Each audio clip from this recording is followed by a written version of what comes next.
Our next speaker is Megan Orcholski.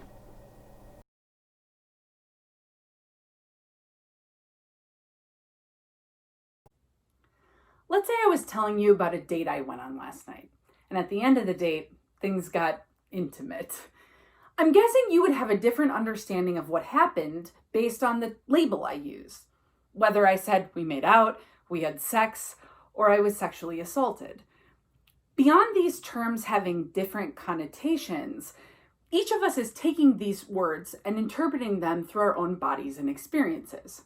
This is called a definitional crisis, or when we think terms have shared meaning, when in fact the meanings are vague and shift based on context. As a rhetorician, I'm interested in how these discussions around sex, sexuality, and sexual violence impact intimate encounters, and how those encounters simultaneously impact our discussions. To further explore, I've created 3 related studies. First, to demonstrate this definitional crisis, I analyzed all of the sexual violence laws in our nation. The only way we legally define sex is through the laws that criminalize sex or sexual violence laws. My analysis shows that our current cultural assumptions of sex are hierarchical and heteronormative, and these have major implications for different bodies as they interact within intimate encounters.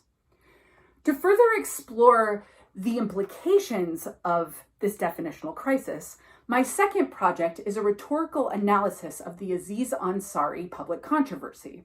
It seemed like Ansari was just the next man to be held accountable in the ever-growing Me Too movement, but there was an unprecedented split in communities that had previously been united around these types of accusations, with some saying that the victim survivors' experiences did not qualify as sexual violence. This chapter focuses on how bodies, positionalities, and experiences impact cultural scripts and definitions. Finally, I turn to queer bodies, or those that exist outside the heterosexual norm. These individuals always have to navigate normative definitions within themselves, so they're the perfect community to turn to in order to learn how we as a society can nonviolently navigate this definitional crisis. As a queer person myself, I was able to interview other queer bodies for how they conceptualize and define sex. This research is important because it expands boundaries of sex to be more inclusive, and it puts the individual at the center of the definition, instead of cultural norms and stereotypes.